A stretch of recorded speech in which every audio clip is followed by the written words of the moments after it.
తలలో ఉంచుకుంటే ప్రార్థన చేసుకుందాం. కొన్ని మాటలు దేవుని వైపు చూసి ఈరోజు మనం ఎంచుకున్నటువంటి వాక్య భాగంలోకి వెళ్దాం. ప్రేమ కలిగిన తండ్రి, కృప కలిగిన దేవా, ఈ ఉదయకాల సమయంలో మీ వైపు చూస్తున్నాము. ప్రభా, మమ్మల్ని మిక్కిలిగా ప్రేమించి మీ ఏకైక కుమారుని మాకు అర్పించి ప్రభా మమ్మల్ని మీ సెలవు రక్తంలో కడిగి శుద్ధులు చేసి మీ వైపుకు తీసుకున్నందుకు కూడా మీకు వందనాలు. మీరెవరికి ఇవని మహిమను మీ సంఘమైనటువంటి మాకు, మీ శరీరంలో భాగమైనటువంటి మాకు ఇచ్చినందుకు మీకు వందనాలు. ఈరోజు చూసుకొని పోయే వాక్య భాగాన్ని మీరు ఆశీర్వదించండి. మీరు పలికిన మాటల్లో సత్యాన్ని, సంపూర్ణ సత్యాన్ని మేము అర్థం చేసుకోవటానికి సహాయం చేయమని యేసుక్రీస్తు వారి అతి శ్రేష్టమైన నామంలో ఈ ప్రార్థనను అడిగి వేడుకుంటున్నాం తండ్రి, ఆమేన్.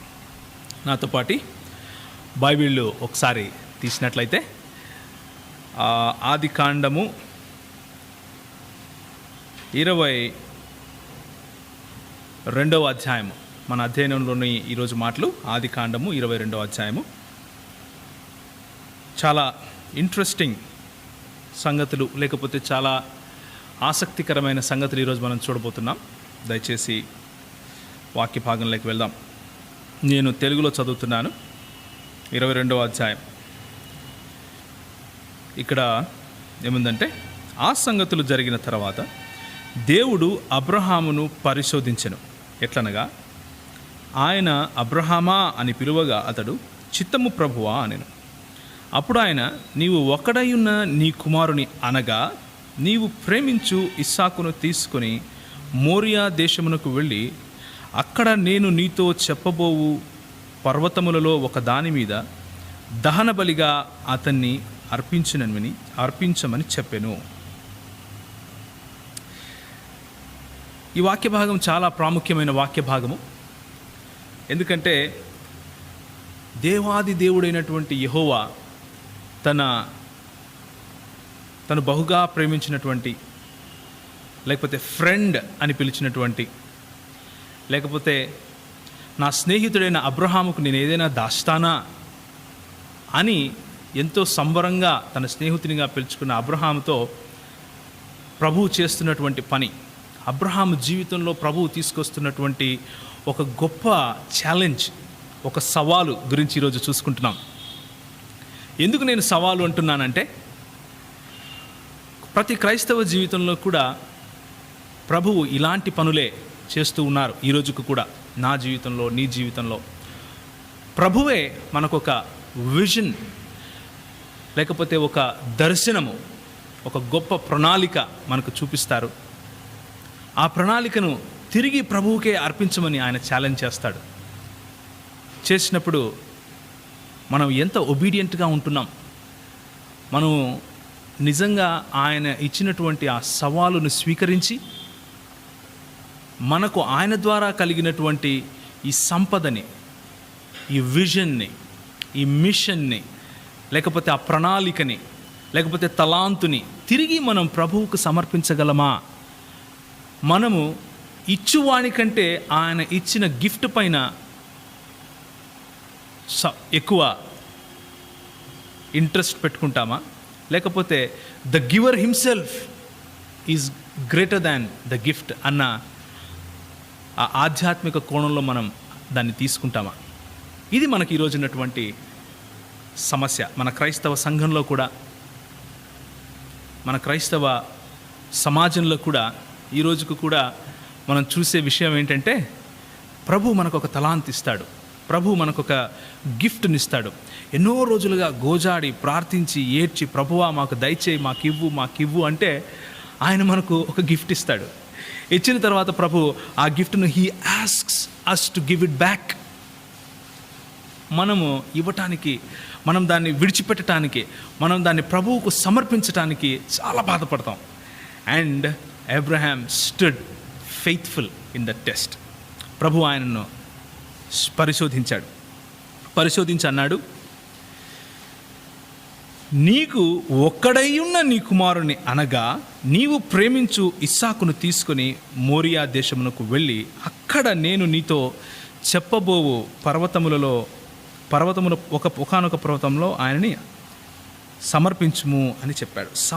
సమర్పణ అనేది ఈరోజు మనం చూడబోయే మన అంశానికి పేరు. ఈ సమర్పణ గురించి మనం చూడబోతున్నాం. ప్రభు మనల్ని సమర్పించమని కోరుతున్నాడు. అలాగే మన చుట్టుపక్కల ఉన్నటువంటి సమాజము, మన చుట్టుపక్కల ఉన్నటువంటి ప్రజలు ఈ వాక్య భాగాన్ని ఏ విధంగా వక్రీకరించి మనకు ప్రజెంట్ చేస్తున్నారు అది కూడా చూస్తాం. It is very amusing. చాలా నవ్వొచ్చేలాగా ఈ మాటలు కనిపిస్తూ ఉంటాయి. ఇక్కడ ఏముంటుందంటే, నీవు ప్రేమించు ఇస్సాకును అని చెప్పడానికి ముందు నీకు ఒక్కడై ఉన్న నీ కుమారుని అని ఉంటుంది. హెబ్రీ భాషలో ఈ మాట ఎలా ఉందంటే బిన్ కాయేత్ యాహిదేకా అంటే ఒకడై ఉన్న కుమారుడు. అక్కడ సమస్య ఏంటంటే, మన కొంతమంది సహోదరులు ఉన్నారు, జబర్దస్తిగా బైబిల్లో నుంచి వాళ్ళకు కావలసినటువంటి భావనలను బైబిల్కు అప్పచెప్పాలని, లేకపోతే వారికి కావలసినటువంటి భావాలను బైబిల్ తీసుకొని వచ్చి రుద్దాలని బైబిల్ పైన ప్రయత్నం చేస్తూ ఉంటారు. అందులో ఒకరు ఈ మధ్యనే ఒక వీడియో చూశాను. ఆయన పేరు షఫీ గారు. ఆయన చూస్తే నవ్వొస్తుంది ఒక్కొక్కసారి.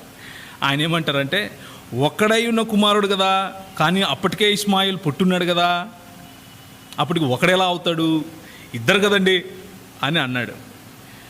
కాకపోతే అక్కడ ఉన్నటువంటి విషయం ఏంటంటే, ఇది 22వ అధ్యాయంలో జరుగుతూ ఉంది ఈ సమస్య. అంతకు ముందే అంటే 21వ అధ్యాయంలోనే మన ఇస్మాయిలును తన తల్లి అయిన హాగరుకి ఇచ్చి అబ్రహాము పంపించేస్తాడు. ఇప్పుడు ఇంట్లో ఎంతమంది ఉన్నారు కుమారులు? ఆయన అంటాడు, 1వ తరగతి పిల్లోడిని అడిగినా కానీ చెప్తాడు అని ఒక సందర్భంలో అన్నాడు. మరి ఈయన 1వ తరగతి అన్నా చదవలేదా? ఒక కుమారుడు ఇంట్లో నుంచి వెళ్ళిపోయి పంపించేస్తే, నా కుమారుడు నువ్వు కాదు అనుకున్నట్లుగా ఆయనను పంపించేస్తే, దాసి కుమారుడు నుంచి కాదు, నీ సారా నుంచి నీకు ఇవ్వబోయేటటువంటి పుత్రుని నేను ఆశీర్వదిస్తాను అని ప్రభువు చెప్తే, ఇస్మాయిలును హాగరును పంపించేసిన తర్వాత ఇంట్లో ఇస్సాకు అబ్రహాము ఉన్నారు. అబ్రహామును ఎంతగానో ప్రేమించాడు.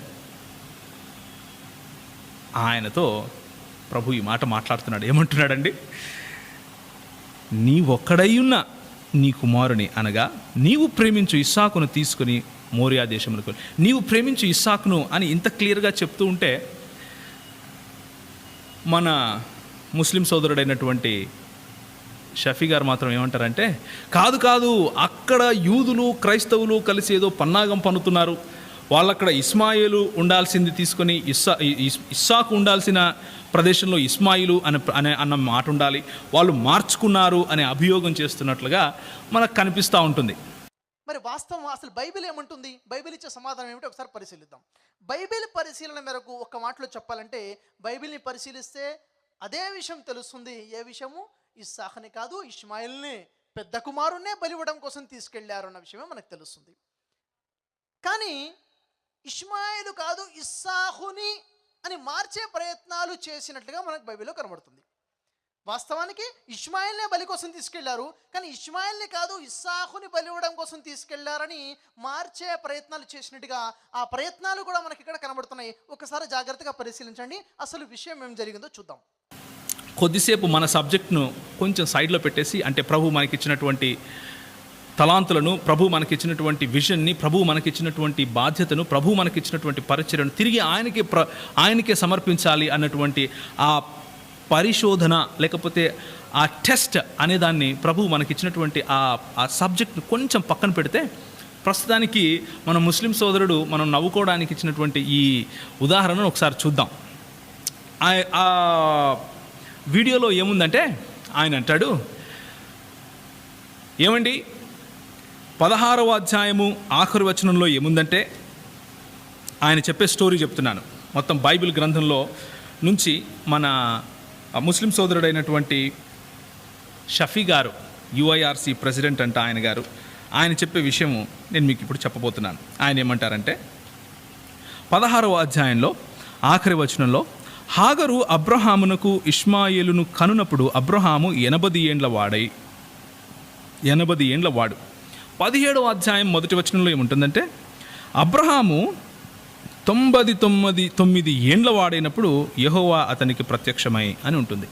అంటే అక్కడ 86 ఏండ్ల నుంచి 99 ఏండ్ల వరకు మధ్యలో ఎన్ని ఉన్నాయి? దాదాపు 13 సంవత్సరాలు, 13 నుంచి 14 సంవత్సరాలు. ఎందుకంటే అది 86 ఏండ్ల మొదట్లో 99 ఏండ్ల ఆఖరిలోనా, లేకపోతే 86 ఏండ్ల ఆఖరి 99 ఏండ్ల మొదట అనేది మనకు తెలియదు. కాబట్టి దాదాపు 13 నుంచి 14 సంవత్సరాలని చెప్పుకోవచ్చు. అక్కడ చరిత్ర మిస్ అవుతుంది. అక్కడ ఏమీ జరగకుండా ఎలా ఉంటుంది? ఏదో జరిగింది. ఆ ఏదో జరిగింది ఎక్కడుందంటే, మనం చూసినట్లయితే ఆదికాండము ఈ 22వ అధ్యాయం మనం ఏదైతే చూసామో, ఆ సంగతులు జరిగిన తర్వాత దేవుడు అబ్రహామును పరిశోధించెను. ఎట్లనగా ఆయన అబ్రహామా అని పిలువగా, చిత్తము ప్రభువా అని. అప్పుడు ఆయన, నీ ఒక్కడై ఉన్న కుమారుని అనగా నీవు ప్రేమించిన ఇస్సాకును కాదు, ఇష్మాయేలును తీసుకొని అని అక్కడ ఉండాలి. వీళ్ళు ఇది తీసుకొని పోయి ఇక్కడ 16వ అధ్యాయం తరువాత పెట్టాలి. ఎందుకంటే క్రైస్తవులు మరియు యూదులు ఈ 22వ అధ్యాయము ఆఖరిలో ఉన్నటువంటి అబ్రహాముకి ఇచ్చినటువంటి ఆశీర్వాదాలు ఏవైతే ఉన్నాయో అవన్నీ ఇష్మాయేలుకు కాదు, ఇస్సాకుకు సంబంధించినటివి అని ప్రూవ్ చేయడం కోసం వాళ్ళు అలా చేస్తున్నారు అన్నది ఆయన చేసే అభియోగం. దాన్ని గాను నేను పరిశీలిస్తే నాకు తెలుస్తున్న విషయం ఏమిటంటే, ఆదికాండము 21వ అధ్యాయము 14వ వాక్యం నుంచి చిన్న పిల్లవాడిని పంపిస్తున్నటువంటి వాక్యం ఏదైతే ఉందో ఆ వాక్యం నుండి ఆ తరువాత అధ్యాయం అంటే 22వ అధ్యాయము 19వ వాక్యం వరకు అక్కడేముంది? అబ్రహాము తన ఏకైక కుమారుణ్ణి బలి ఇవ్వడం కోసం వెళ్ళి అక్కడ గొర్రెపిల్లను బలిచి తిరిగి ఇంటికి వచ్చేశారు. అక్కడ వరకు ఈ 40 వాక్యాలు అంటే ఆదికాండం 21వ అధ్యాయం 14వ వాక్యం నుండి ఆదికాండం 22వ అధ్యాయం 19వ వాక్యం వరకు చిన్న పిల్లవాడిని అరణ్యంలోకి తీసుకెళ్ళిన దగ్గర నుంచి కుమారుడిని బలివ్వడం కోసం వెళ్ళి జంతువుని బలిచ్చి వెన్ని తిరిగి వచ్చే అందరికీ ఈ 40 వాక్యాలు వాస్తవానికి అక్కడ ఉండవలసిన వాక్యాలు కానట్లుగా అర్థమవుతుంది. ఎక్కడ ఉండాలి? ఇస్సాకు పుట్టక ముందు ఉండాలి. ఇస్సాకు పుట్టిన తర్వాత ఇష్మాయిల్ చిన్నవాడికి ఎందుకు ఉంటాడు? ఇస్సాకు పుట్టక ముందు ఉండాలి. ఎక్కడ ఉండాలి అని పరిశీలించుకుంటూ వెళ్తే ఆదికాండము 16వ అధ్యాయము 16వ వాక్యం అంటే చివరి వాక్యము మరియు ఆదికాండము 17వ అధ్యాయం మొదటి వాక్యానికి మధ్యలో ఈ వాక్యాలు ఉండాలి అనిపిస్తుంది. మరి ఆ విషయాలు ఈరోజు కొంచెం కూలంకషంగా చూద్దాం. అది ఎంత మాత్రం నిజము, ఎంత మాత్రం నిజం కాదు అన్న విషయం చూద్దాం. మరి ఆయన గారు ఇచ్చినటువంటి లెక్చర్లో ఆయన చెప్పిన మాటలు ఏంటంటే, మొట్టమొదటిది అసలు ఆయన పేరు పెట్టింది ఏంటంటే, ఆయన ప్రసంగానికి ఇస్సాకును బలి ఇచ్చాడా, లేకపోతే ఇస్సాకును బలి ఇవ్వడానికి తీసుకెళ్ళాడా, ఇష్మాయేలును బలి ఇవ్వడానికి తీసుకెళ్ళాడా? మొట్టమొదటి ప్రశ్న. ఆ ప్రశ్నను సమర్థించుకోవటానికి, లేకపోతే ఆ ప్రశ్నను షఫీ గారి దృక్పథం ఏంటంటే, ఇష్మాయేలును తీసుకెళ్ళాడు. ఇష్మాయేలును తీసుకెళ్ళాడు అని ప్రూవ్ చేసుకోవాలి. కాబట్టి ఆయన ఏమంటున్నాడంటే, బైబిల్లో ఉన్నటువంటి ఆ 21వ అధ్యాయము 16వ అధ్యాయం తర్వాత ఉండాలి అని చెప్తున్నాడు. 21లో అధ్యాయంలో ఉన్నప్పుడు. ఎందుకంటే 16వ అధ్యాయంలో 84 సంవత్సరాలు, 86 సంవత్సరాలు, 17వ అధ్యాయంలో 99 సంవత్సరాలు ఉన్నాయి. మధ్యలో మిస్ అవుతున్నటువంటి ఆ 14 సంవత్సరాల చరిత్రను పూడ్చాలి అంటే 21వ అధ్యాయంలో ఉన్న మాటలు తీసుకెళ్ళి అక్కడ పెట్టాలి అంటున్నాడు. ఆయన అంటాడు, ఇష్మాయేలు పుట్టిన తర్వాత 86 ఏండ్లకు సారా గర్భంలో అబ్రహాము 100 ఏళ్ళు అన్నప్పుడు, 100 ఏళ్ళు అయినప్పుడు ఆయనకి ఇస్సాకు కలిగాడు. అంటే మధ్యలో ఎన్నేళ్ళు ఉన్నాయండి అని అడిగాడు. ఎన్నేళ్ళు ఉన్నాయండి? 14 ఏండ్లు. మరి 14 ఏండ్ల తర్వాత బాబు కొంచెం పెద్దవాడయ్యి పాలు విడిచిన తర్వాత అంటే కనీసం 2 ఏళ్ళు ఉంటాయా అన్నాడు. 2 ఏళ్ళు ఉంటాయండి. మరి 14 + 2 లేక 3 కలుపుకుంటే 17 ఏళ్ల బాలుడు. 17 ఏళ్ల బాలుని తీసుకుని వెళుతున్నారు. వెళ్ళేటప్పుడు అబ్రహాము ఒక తిత్తిలో నీళ్లు, కొంచెం ఆహారం తీసుకుని వచ్చి ఆ బాలుని తీసుకుని వచ్చి హాగరు భుజం మీద పెట్టి, బాలుని కూడా 17 ఏళ్ల బాలుని అంట భుజం మీద పెట్టాడంట అంటూ వ్యంగ్యంగా మాట్లాడుతున్నట్లు మనకు కనిపిస్తుంది. దానికి ఆయనే తన ప్రసంగంలోనే ఏమంటాడంటే, దానికి క్రైస్తవులు సమాధానం కూడా చెప్పారంట. ఏమని? అయ్యో అలా కాదండి, మీరు చెప్పిన 17 సంవత్సరాలు లేకపోతే 18 సంవత్సరాలు కరెక్టే. ఆ అబ్బాయిని భుజం మీద పెట్టలేదు. అబ్రహాం గారు తీసుకొచ్చినటువంటి ఆ ఆహారము నీళ్లు మాత్రమే భుజం మీద పెట్టి పంపించారు. అబ్బాయి ఆమెతో పాటు కలిసి వెళ్ళుండొచ్చు, అలాగే బైబిల్లో ఉందండి అని చెప్తే ఈయన ఒప్పుకున్నాడంట, పర్వాలేదు. కానీ వెళ్ళిపోయిన తర్వాత ఆ చిన్న బాలుడిని పొద కింద పడేసింది. ఎవరైనా నమ్ముతారా? 17-18 సంవత్సరాల అబ్బాయి చిన్న బాలుడా, ఆయన నీరసించిపోయాడు కాబట్టి పడేశారు అని క్రైస్తవులు చెప్తున్నారు. సరే, అది కూడా మాట వరుసకు అంగీకరిద్దాంలేండి అని ఆయన చెప్తున్నాడు ఆ వీడియోలో. తర్వాత ఏమంటాడంటే, ఆయన అలా సొమ్మసిల్లిపోతూ ఉంటే ఆ బాలుడిని చేతితో ఎత్తి పట్టుకుందంట వాళ్ళ అమ్మ. అంటే చిన్న బాలుడు, పాలు తాగే పిల్లవాడు చేతితో ఎత్తి పట్టుకున్నట్లుగా ఆయన ఇలా చూపిస్తున్నాడు. మరి బైబిల్లో అలా ఇలా చూపించినట్లుగా ఉంది అనైతే నేను అనుకోను. దానికి సరైన సమాధానం క్రైస్తవులు చెప్పారని ఆయన అంటున్నాడు. ఏమంటున్నాడంటే, అలా కాదు, చేతితో ఎత్తి పట్టుకో అని ఆయన మళ్ళీ ఇలా ఎక్స్ప్రెషన్ చూపిస్తున్నట్లుగా ఉంటుంది వీడియోలో. మరి చేత్తో ఎత్తి పట్టుకోవడానికి ఉన్న తేడా ఏంటంటే, ఇలా చేత్తో ఎత్తి పట్టుకోవడం అంటే చిన్న బాలుడు, ఇలా చేత్తో లేపటం అంటే ఒక పెద్ద బాలుడు, ఒక 16, 17, 18 సంవత్సరాల కొంచెం కిషోరావస్థలో ఉన్నటువంటి బాలుడు అని చెప్పాలి. సో మొత్తానికి ఆయన ఏం ప్రూవ్ చేయాలని ప్రయత్నం చేస్తున్నాడు అంటే, ఒక ప్రశ్న వేశాడు. ప్రశ్న ఇంకా మిగిలింది అన్నాడు. ఏంటి అంటే, అది ఆదికాండం 21వ అధ్యాయము 15, 21వ అధ్యాయం 18 వచనాలు చూపిస్తూ, బాబు ఎవరైతే హాగరుతో కలిసి వెళ్ళాడో 17-18 సంవత్సరాల బాబా లేక చిన్న బాబా? క్రైస్తవులు, యూదులేమో చిన్న బాలుడిని తీసుకుని వెళ్ళాడు అన్నట్లుగా చిత్రీకరించే ప్రయత్నం చేస్తున్నారు. ఎందుకంటే అలా చిత్రీకరించడం వల్ల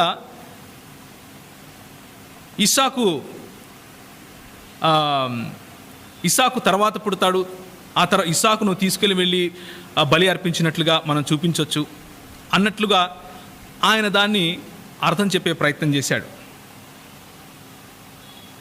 ఇది షఫీ గారు ఇచ్చేటటువంటి ఉదాహరణ, లేకపోతే షఫీ గారు ఇచ్చినటువంటి ఉదాహరణ కాదు, ఆయన ఇచ్చేటువంటి ఎక్స్ప్లెనేషన్, వివరణ.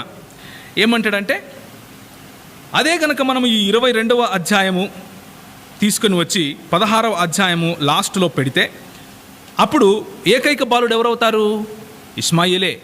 ఇస్మాయిలు అక్కడ ఉంటాడు, పెద్దవాడై ఉంటాడు, తీసుకొని వెళ్ళాల్సి ఉంటుంది. తీసుకొని వెళ్ళిన తర్వాత అక్కడ 22వ అధ్యాయంలో జరిగినటువంటి ఆ బలి కార్యక్రమము, లేకపోతే ఆ బలిని ఆపడానికి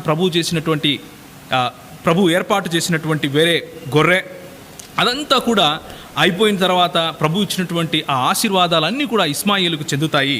కాబట్టి దాన్ని ఆపడం కోసం, నిలువరించడం కోసం క్రైస్తవులు మరియు యూదులు ఈ విధంగా చేస్తున్నారు అనేది ప్రాముఖ్యంగా మన షఫీ గారి వాదన. ఇది కొద్దిసేపు అలా పక్కన పెడదాం. షఫీ గారి వాదన ఇది. మరి ముస్లిములందరూ దానికి చాలా సంతోషపడి ఉండొచ్చు. షఫీ గారు చాలా మంచిగా మాట్లాడుతున్నారు, చాలా మంచిగా బైబిల్లో తప్పు ఉంది, బైబిల్లో ఫేర్బదల్ లేకపోతే మార్పులు జరిగాయి అని చెప్పడం కోసం, బైబిల్ తప్పు అని ప్రూవ్ చేయడం కోసం, లేకపోతే ఒకవేళ బైబిల్ కరెక్ట్ అయితే అక్కడ ఇస్సాకు కాదు ఇస్మాయిలు ఉండాలి, కాబట్టి ఈ ప్రపంచం మొత్తానికి ఆశీర్వాదాలు రావాల్సినటువంటి కారణభూతుడు ఇస్మాయిల్ అవుతాడు, కాబట్టి ఆయన ద్వారా వచ్చిన మొహమ్మద్ గారి ద్వారానే మనకు ఆశీర్వాదాలు వస్తాయని చెప్పడం కోసం చాలా కష్టపడినట్లుగా కనిపిస్తూ ఉంది. కాకపోతే ఇక్కడ ఉన్నటువంటి ఒక సమస్య ఏంటంటే, ఇప్పుడు మనం ఖురాన్ ఏం చెప్తోంది ఈ విషయం పైన, బైబిల్ ఏం చెప్తోంది అన్నది నేను చెబుతాను దీని తర్వాత. బైబిల్ చెప్పేది మనం చూస్తాం, ఖురాన్ చెప్పేది చూస్తాం, అదేవిధంగా షఫీ చెప్పేది కూడా చూస్తాం. షఫీ చెప్పింది ఆల్రెడీ చూసేసాం. ఆయన ఏమంటున్నాడంటే, 17 ఏళ్ల పిల్లవాడిని యూదులు క్రైస్తవులు కలిసి చిన్న బాలుడుగా చేసే ప్రయత్నం చేస్తున్నారు. చిన్న బాలుడుగా చేస్తే ఏమవుతుందంటే, అప్పుడు ఇస్మాయిలు చిన్న బాలుడుగా ఉన్నప్పుడే వెళ్ళిపోయాడు, ఆ తర్వాత ఇస్సాకును బలి ఇవ్వటానికి అన్నట్లుగా నిరూపించుకోవచ్చు అన్న ధోరణిలో ఆయన వస్తున్నట్లుగా ఉంది. ఒకవేళ అలా కాకపోతే ఆయన ఏమంటాడంటే, ఈ 22వ అధ్యాయాన్ని తీసుకొని వచ్చి 16వ అధ్యాయం తర్వాత కనుక పెట్టేస్తే, అప్పుడు ఏకైక కుమారుడు ఇంకా ఏకైక కుమారుడు ఎవరు? ఇస్మాయిలే. కాబట్టి అప్పుడు మొత్తం చరిత్ర అంతా సరిపోతుంది అన్నట్లుగా ఆయన చెప్పాడు. బాగానే ఉంది. కొద్దిసేపు ఆయన మాటలను అలా పక్కన పెట్టి ఇస్లాం మూల గ్రంథమైన, లేకపోతే ఇస్లాంకు నీవ్ అంటారు కదా హిందీలో, లేకపోతే పునాది అని తెలుగులో అంటాం. ఆ పునాది అయినటువంటి ఖురాన్ ఈ విషయం గురించి ఏం మాట్లాడుతుంది అన్న విషయం చూద్దాం. మూడు విషయాలు చూస్తాం ఈరోజు. మొదటిది షఫీ గారి యొక్క దృక్పథం. రెండవది ఖురాన్ మరియు హదీసుల దృక్పథం. మూడవది బైబిల్ దృక్పథం. ఏది ఎక్కువ నమ్మశక్యంగా ఉంది అన్న విషయాలు మనం చూస్తాం. ఓకే, మొదటిది మనము షఫీ గారి దృక్పథం చూసేసాం. ఇప్పుడు మనం ఏం చూస్తామంటే ఖురాన్ యొక్క దృక్పథం. ఖురాన్లో అసలు అబ్రహాము ఇస్సాకును బలి చేయటానికి, లేకపోతే ఇస్మాయిలును బలి చేయటానికి వెళ్ళాడా, ఆ విషయం గురించి, ఆ సన్నివేశం గురించి ఖురాన్లో ఏమైనా జిక్ర్, లేకపోతే ఖురాన్లో ఏమైనా మాటలు చెప్పబడ్డాయా అన్న విషయం మనం చూస్తాం. అబ్రహాము బలి ఇవ్వడం కోసం తీసుకుని వెళ్ళింది ఇష్మాయేలుని కాదు, ఇస్సాకుని అని అంటున్నారు. ఇస్లాం బోధనల ప్రకారముగా ఇస్మాయిల్ అలైహిస్సలాంని అబ్రహాం బలి ఇవ్వడం కోసం తీసుకువెళ్ళినప్పుడు అసలు ఇస్సాకు పుట్టలేదు. ఇస్సాకు పుట్టక ముందే బలి జరిగింది. కానీ ఇక్కడ యూదులు అంటున్నారు, క్రైస్తవులు నమ్ముతున్నారు ఏమిటది? అబ్రహాము బలి ఇవ్వడం కోసం తీసుకెళ్ళింది ఇష్మాయేలుని కాదు, ఇస్సాకుని. మొట్టమొదటిగా మనం చూడాల్సింది ఏంటంటే ఈ ఖురాన్ చూడండి దయచేసి ఒకసారి. దివ్య ఖురాన్ అనువాదము, సంక్షిప్త వ్యాఖ్యానం కూడా ఇందులో ఉంది. మన షఫీ గారు ఇలాంటి ట్రిక్స్ బాగా చేస్తూ ఉంటారు. ఇది నేను రాయలేదు, మన ముస్లిములు రాయలేదు, క్రైస్తవులే రాసుకున్నారు, ఆ బైబిల్ చూపిస్తున్నాను అంటూ బైబిల్లో కొన్ని వ్యత్యాసాలు చూపించారు. ఎక్కడ? మన రోమన్ క్యాథలిక్ సహోదరుల బైబిలు, తర్వాత ప్రొటెస్టెంట్ లేకపోతే నాన్ రోమన్ క్యాథలిక్ల బైబిల్లో ఉన్నటువంటి ఆ తారతమ్యాలు చూపించారు. అయ్యగారు, మేము ఆ తారతమ్యాలు చూపించడం మొదలు పెడితే మీరు చాలా కష్టపడతారు. అలాంటిది కూడా చేసే ప్రయత్నం, అంత దిగజారుడు ప్రయత్నం చేయకండి. ఎందుకంటే ఆ రోమన్ క్యాథలిక్ బైబిల్ మొదటి పేజీలోనే ఉంటుంది, ఇది పారాఫ్రేజ్డ్ version of the literal translation అని. అంటే అది లిటరల్ ట్రాన్స్లేషన్ కాదు, అది పారాఫ్రేజ్డ్ వర్షన్ మాత్రమే అని వాళ్ళు ముందే చెప్పి మరీ అనువదించుకున్నారు. ఓకే, కానీ మేము చదివే మా చేతిలో ఉన్నటువంటి ఈ బైబిల్ ఇది పారాఫ్రేజ్డ్ వర్షన్ కాదు, లిటరల్ ట్రాన్స్లేషన్. పోనీ ఇందులో ట్రాన్స్లేషన్ ఎర్రర్స్ లేకపోతే ఒక్కొక్కరు ఒక్కొక్క పదాన్ని వేరే రకంగా అనువదించలేదా అంటే తప్పకుండా అనువదించారు. ఆ ట్రాన్స్లేషన్ అనేది ఈరోజు మరి నా ముందు 2 ఖురాన్లు ఉన్నాయి. ఇది ఒకటి పవిత్ర ఖురాను, ఇది ఇంకొకటి దివ్య ఖురాను. ఇలాంటి ఖురాన్లు ఇంకా 4 చూపిస్తాను నేను మీకు తెలుగులోనే. హిందీలో ఒక 6 చూపిస్తాను, ఇంగ్లీష్లో అయితే ఒక 8 చూపిస్తాను. ఎన్నెన్నో ఉన్నాయి, రోజు ఒక్కొక్క ట్రాన్స్లేట్ చేస్తాడు. అది కాదు, మేము వెళ్ళటానికి మూల భాష హెబ్రీ, గ్రీకు ఉన్నాయి ఈరోజు మా చేతిలో. మీరు వెళ్ళటానికి ఖురాన్ లేదు కదా, మీరు దహించేసుకున్నారు కదా. అది నిజమా కాదా? ఆ సత్యం మీరు ప్రజలకు చెప్పి ఆ తర్వాత మాట్లాడండి ఇలాంటివన్నీ. ఎనీవేస్, దివ్య ఖురాన్లో 37వ అధ్యాయము, ఇది అస్సఫాత్ అంటారు. ఈ అస్సఫాత్ అనే దాంట్లో 99 నుంచి 113 వరకు వచనాలు చూస్తే ఇందులో ఇబ్రాహీము కుమారుడైనటువంటి ఇస్సాకును గురించి ఉన్నాయి. ఇస్మాయిల్ అనే పదం లేనే లేదు. నేను చదువుతున్నాను ఇక్కడ 99 నుంచి 113 వరకు. దివ్య ఖురాన్ 37వ అధ్యాయము అస్సఫాత్ 99 నుంచి 113 వరకు. ఇబ్రాహీం ఇలా అన్నాడు, నేను నా ప్రభువు వైపునకు వెళుతున్నాను, ఆయనే నాకు మార్గం చూపుతాడు. ప్రభు, నాకు శిలవంతుడైన ఒక కుమారుణ్ణి ప్రసాదించు. ఈ ప్రార్థనకు సమాధానంగా మేము అతనికి ఒక సహనశీలుడైన కుమారుడు కలుగుతాడనే శుభవార్తను అందజేశాము. Past tense, అందజేశాము. ఆ బాలుడు అతనికి తోడుగా పనిచేసే వయస్సు చేరుకున్నప్పుడు ఒకనాడు ఇబ్రాహీం అతనితో ఇలా అన్నాడు, కుమారా, నేను నిన్ను జిబాహ్ అంటే బలి చేస్తున్నట్లుగా కలలో చూశాను. ఇక నీ అభిప్రాయం ఏమిటో చెప్పు. అతను ఇలా అన్నాడు, నాన్నగారు, మీకు ఆజ్ఞాపించబడిన దానిని నెరవేర్చండి. అల్లా సంకల్పిస్తే మీరు నన్ను సహనశీలునిగా చూస్తారు. చివరకు వారు ఉభయులు దైవాజ్ఞను శిరసావహించారు. తరువాత ఇబ్రాహీం తన కుమారుణ్ణి నుదుటిపై బోరిగిలా పరుండబెట్టాడు. అప్పుడు మేము అతనిని పిలిచి ఇలా అన్నాం, ఇబ్రాహీం, మేము అంటే ఇక్కడ అల్లాహ్ గారు, ఇబ్రాహీం, నీవు కలను నిజం చేసి చూపించావు. సత్కార్యం చేసే వారికి మేము ఇలాంటి ప్రతిఫలాన్నే ఇస్తాం. నిశ్చయంగా ఇది ఒక స్పష్టమైన పరీక్ష. మేము ఒక పెద్ద కుర్బానీని పరిహారంగా ఇచ్చి ఆ బాలుణ్ణి విడిపించుకున్నాం. అతని కీర్తి ప్రతిష్టలు తరువాతి తరాల వారిలో శాశ్వతంగా నిలిచిపోయేలా చేశాము. ఇబ్రహీంకు శాంతి కలుగునుగాక. ఇక్కడ నుంచి మళ్ళీ ఇబ్రహీం గురించి చెప్తున్నాడు. ఇబ్రహీంకు శాంతి కలుగునుగాక. మేము సత్కార్యాలు చేసే వారికి ఇటువంటి ప్రతిఫలాన్నే ఇస్తాం. నిశ్చయంగా అతనంటే ఇబ్రహీం విశ్వసించిన మా దాసులలోని వాడు. మేము అతనికి ఇస్హాక్ను గురించిన శుభవార్తను అందజేశాము. ఇదే మాట పైన కూడా చెప్పాడు. మేము ఒక బాలుని అతనికి తోడుగా మేము అతనికి ఒక సహనశీలుడైన కుమారుడు కలుగుతాడు అనే శుభవార్తను అందజేశాము అని ముందే చెప్పాడు. ఆ మాట మళ్ళీ చెప్తున్నాడు ఇక్కడ. మేము అతనికి ఇస్హాక్ను గురించిన శుభవార్తను అందజేశాము. ఒక దైవ ప్రవక్త సజ్జనులలోని వాడు. అతనికి ఇస్హాక్కు మేము అతనికంటే ఎవరికి మన ఇబ్రహీంకి ఇస్హాకుకు మేము శుభాలని ఇచ్చాము. ఇప్పుడు వారిద్దరి సంతతిలో ఒకడు సత్క్రియశీలుడై మరొకడు స్పష్టంగా తన ఆత్మకు ద్రోహం చేసుకున్నవాడు అని ఉంది. ఇదే మాట పవిత్ర ఖురాన్ అనే ఈ ఇంకొక ట్రాన్స్లేషన్లో కూడా చదువుతాను చూడండి. మళ్ళీ ట్రాన్స్లేషన్ ఎర్రరు అది ఇది అనకుండా ఒకటే మాట బైబిల్ను ఏ విధంగా మీరు చూపించారో అదేవిధంగా 37వ సూర అల్ సఫాత్ నేను చదువుతున్నాను చూడండి. 99 నుండి. ఇబ్రహీం గారు ఇలా ప్రార్థించిరి, ఓ అల్లా నాకు పుణ్యాత్ముడైన కుమారుడు ప్రసాదించము. ఇక్కడ ఏమంటుంది? శీలవంతుడైన అని ఉంది. అక్కడ బైబిల్లో బాలుడు అని ఉంటే చంటి బాలుడు అని ఈయన చెప్పి పాలు విడని వాడు అన్నట్లుగా కంక్లూడ్ చేశాడు. మరి ఈ ట్రాన్స్లేషన్ కనపడదా సార్ మీకు? పుణ్యాత్ముడైన కుమారుని ప్రసాదించు. వారి ప్రార్థన అంగీకరించి మేము కాదు మము. చూస్తారా? మము. సో ప్రింటింగ్, ట్రాన్స్లేషన్ ఎర్రర్స్ ఇలాంటివన్నీ మాకు మాత్రమే ఆపాదించకండి, మీ ఖురాన్లలో కూడా ఉన్నాయి. మము సహనశీలుడైన కుమారుని యొక్క శుభవార్తను వారికి అందించినాము. నడిచే వయసుకు చేరినప్పుడు, ఇక్కడేముందంటే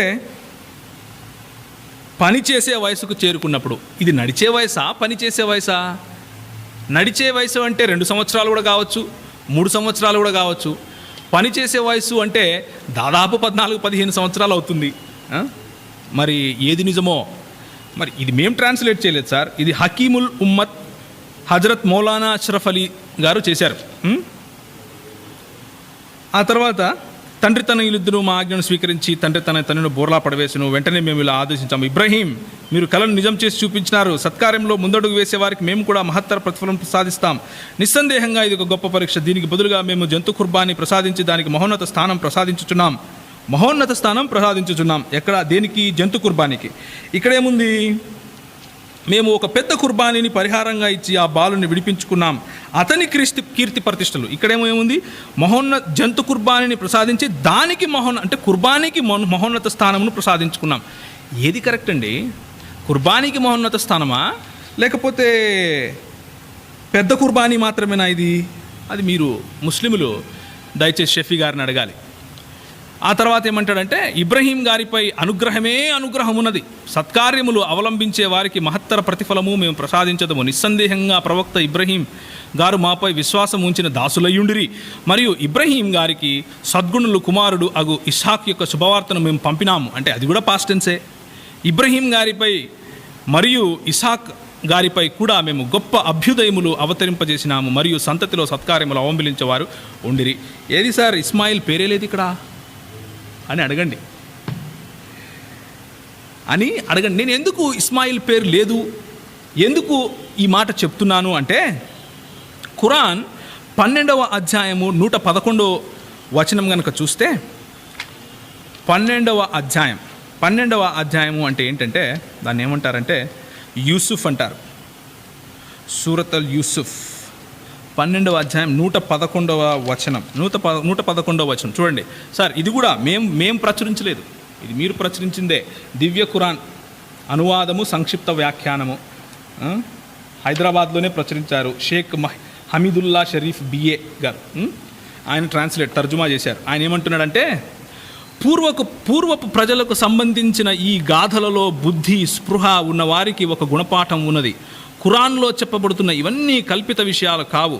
వాస్తవానికి ఇవి ఇదివరకు వచ్చిన గ్రంథాలకు ధృవీకరణ. ఇదివరకు వచ్చిన గ్రంథాలు ఏంటివి అంటే ఏ ముస్లింని అడిగినా, ఏ ముస్లిం స్కాలర్ని అడిగినా ఏం చెప్తాడంటే, ద పీపుల్ ఆఫ్ బుక్ అంటే క్రైస్తవులు మరియు యూదులు, ద బుక్ అల్ కితాబ్ అంటే దాని అర్థము బైబిల్ అని వాళ్ళే చెప్తారు.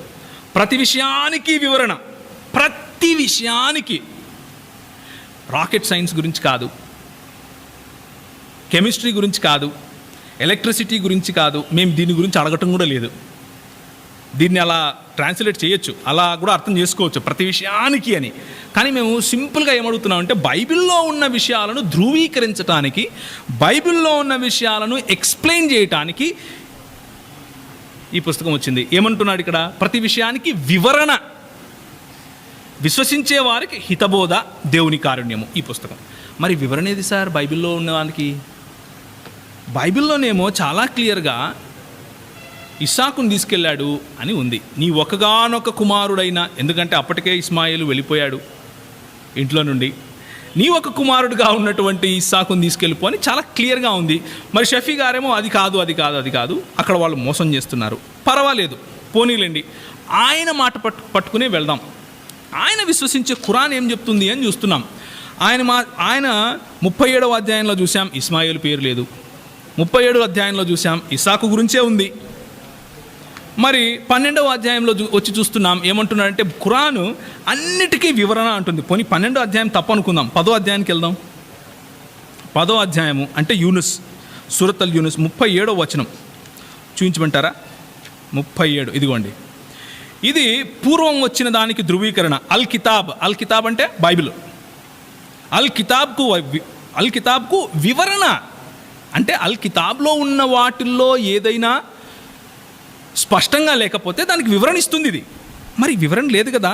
ఇది విశ్వాసులకు విశ్వపాలకుని తరపు నుండి వచ్చిందనే విషయంలో ఎంత మాత్రం సందేహం లేదు. అంటే ఆ వివరణ గనక ఇందులో కనిపిస్తే విశ్వపాలకుని తరపు నుండి వచ్చింది అన్న విషయంలో సందేహపడడానికి వీల్లేదు. మరి కనిపించింది ఆ వివరణ? 37వ అధ్యాయం చదివాం, 99 నుంచి 110 వరకు. అందులో ఇబ్రాహీం ఉంది, ఇస్సాకు ఉంది, ఇస్మాయిల్ లేదు. పేరు తెలీదా అల్లాహకు? ఇస్మాయిల్ అనే పేరు తెలీదా? లేకపోతే మొహమ్మద్ గారికి తెలీదా? పోనీ ఇంకొక వచనం చూసేసి ముందుకెళ్దాం. 16వ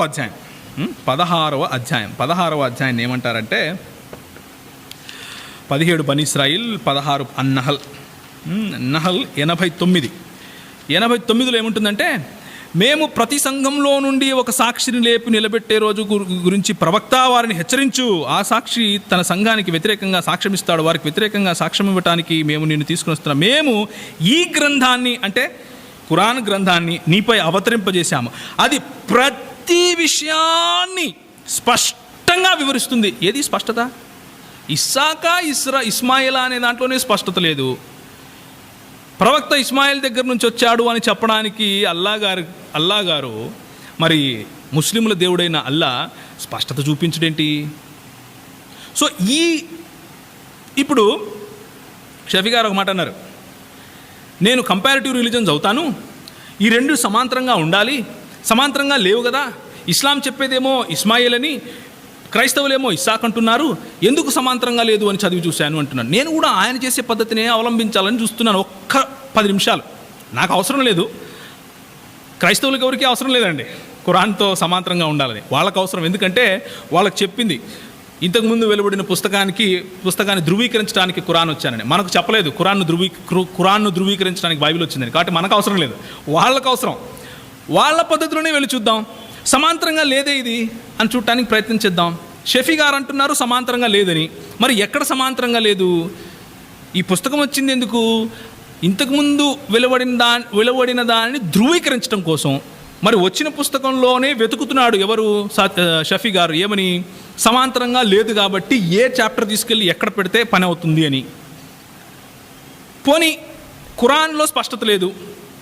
ఖురాన్లో స్పష్టత లేకపోతే కానీ ఏమంటారంటే కాదండి, ఖురాన్ మాత్రమే కాదు, ఖురాన్తో పాటి ముహమ్మద్ గారు చెప్పిన మాటలు దాన్ని హదీసు గ్రంథాలలో మేము క్రోడీకరించుకున్నాం, వాటిల్లో మీకు స్పష్టత దొరుకుతుంది అని చెప్తుంటారు.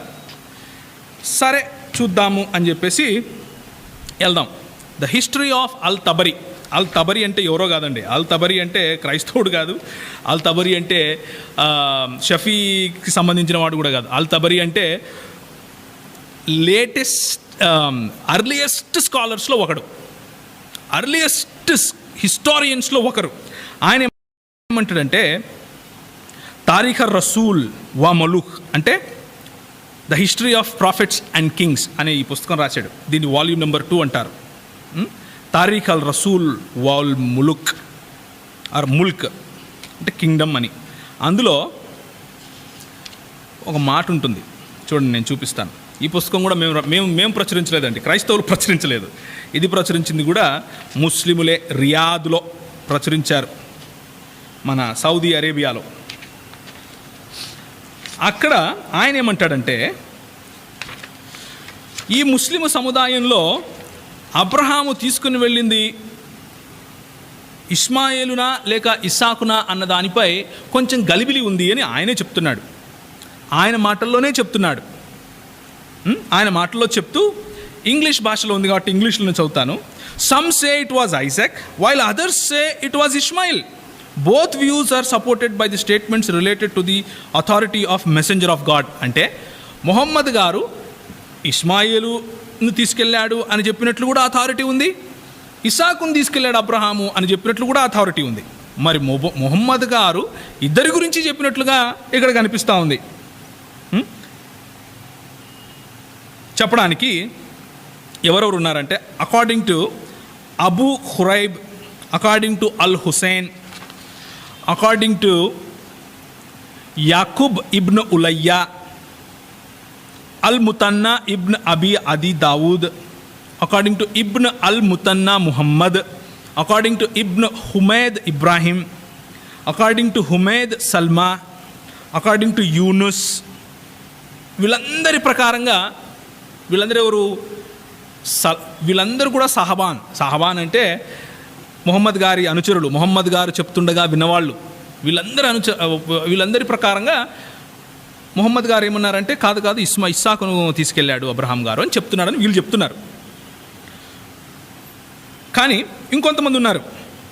అకార్డింగ్ టు అమ్ర్, ఇది కూడా ఇస్సాకే. అకార్డింగ్ టు అబూ ఖురైబ్, ఇది కూడా ఇస్సాకే. అకార్డింగ్ టు అబూ ఖురైబ్ సూఫియా, ఇది కూడా ఇస్సాకే. అబూ ఖురైబ్ వాకీ, హారూన్ అమ్ర్, యాకూబ్ హుషేమ్, యాకూబ్ హుషేమ్, వీళ్ళందరూ కూడా ఇస్సాక్ అంటున్నారు. ఇస్మాయేలును తీసుకెళ్ళాడు అని ప్రవక్త చెప్పినట్లుగా వినవాళ్ళు ఎవరు లేరా? ఉన్నారు, వాళ్ళు కూడా ఉన్నారు. మేము ఎప్పుడు కూడా ద్వంద్వ స్టాండర్డ్స్, డబుల్ స్టాండర్డ్స్ చూపించాం. రెండు చూద్దాం ఏమంటుంది.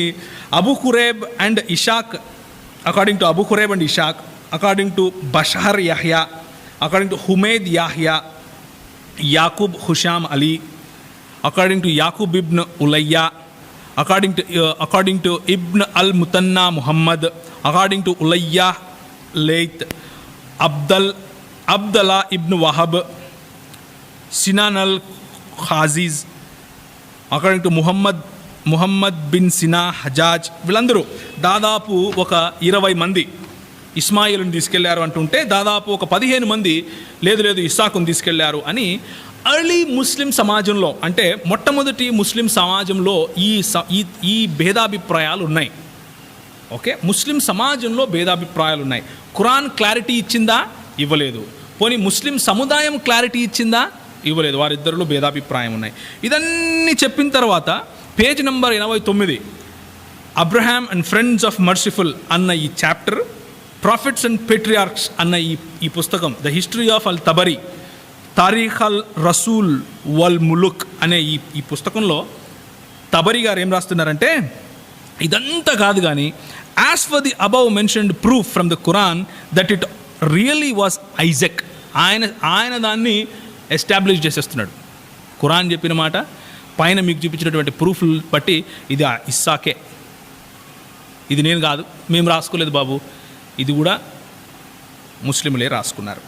సో ఎర్లియస్ట్ హిస్టోరియన్ అయిన అల్ తబరీ కంటే కూడా అంటే ముస్లిము సహోదరులతో నేను అపీల్ చేస్తున్నాను, మీరు ఎవరిని నమ్ముతారండి? హిస్టోరియన్ అల్ తబరిని నమ్ముతారా, లేక షఫీ గారిని నమ్ముతారా? యుఐఆర్సి ప్రెసిడెంట్గా చెప్పుకునే షఫీ గారిని?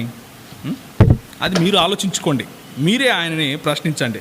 పోనీ అల్ తబరీ అనేది మాకు సున్నా కాదు, మేము దాని అథారిటీని మేము నమ్మము అని అంటారా? పర్వాలేదు, ఇదిగోండి Sahih Al Bukhari Arabic to English, ఇది మేము ట్రాన్స్లేట్ చేయలేదు. డాక్టర్ ముహమ్మద్ ముహసిన్ ఖాన్ అనేవారు దారుస్సలాం వాళ్ళు దీన్ని ప్రకాశం చేశారు. ఈ పుస్తకం ఏముంటుందో చూద్దాం. మనకు షఫీ గారు ఏం ప్రయత్నం చేశారంటే, చిన్నబాలుడు కాదు 17 సంవత్సరాలు, చిన్నబాలుడు కాదు 17 సంవత్సరాలు అని చెప్పారు.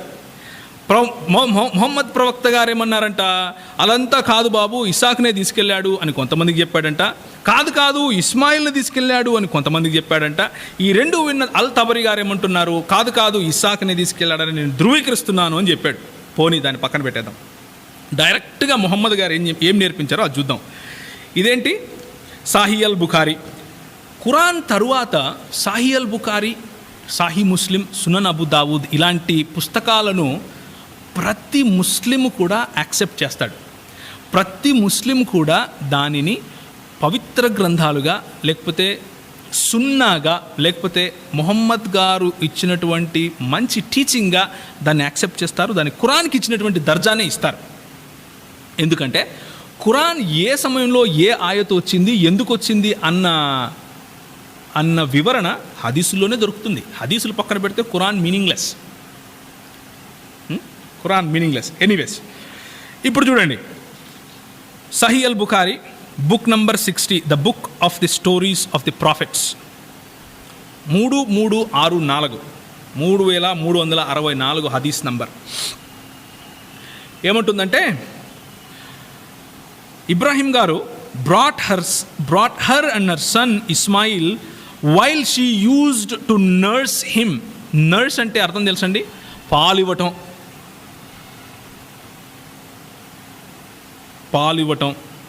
And to place near the Kaaba under a tree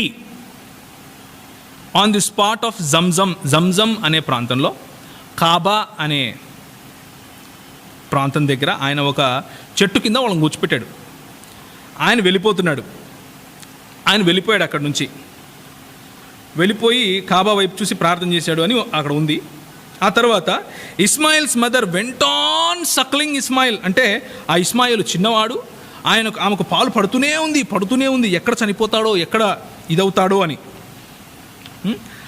అది 3364లో ఉంది. ఆ తర్వాత she started looking at him, that is Ismail, tossing in agony, అంటే ఆయన సోలిపోతున్నట్లుగా, లేకపోతే ఇక అన్కాన్షియస్గా వెళ్ళిపోతాడేమో బాధలో ఉన్నట్లుగా ఆమె ఆయనను, అంటే ఇస్మాయిల్ను చూసి బాధపడిపోయిన తర్వాత ఆయన ద చైల్డ్ గ్రూ. ఆ తర్వాత ఆమెకు జంజం దగ్గర నీళ్లు రావటం, ఆమె ఇస్మాయిల్కు నీళ్ళు ఇవ్వటం, అదంతా జరుగుతుంది. ఆ తర్వాత అంటే ఇది ప్రాఫెట్ మొహమ్మద్ గారు చెప్పిన స్టోరీ అండి వాళ్ళకు. ఇది ఇస్లాం పర్స్పెక్టివ్ని చెప్తున్నాను మీకు, బైబిల్ పర్స్పెక్టివ్ నేను చెప్తాను, షఫీ గారి పర్స్పెక్టివ్ చెప్పాను దృక్పథము. ఇప్పుడు ఇస్లాం దృక్పథం చెప్తున్నాను డైరెక్ట్గా వాళ్ళ పుస్తకాల నుంచి. షఫీ గారు ఎందుకు మనకు మధ్యలో, డైరెక్ట్ పుస్తకాల నుంచి చూద్దాం.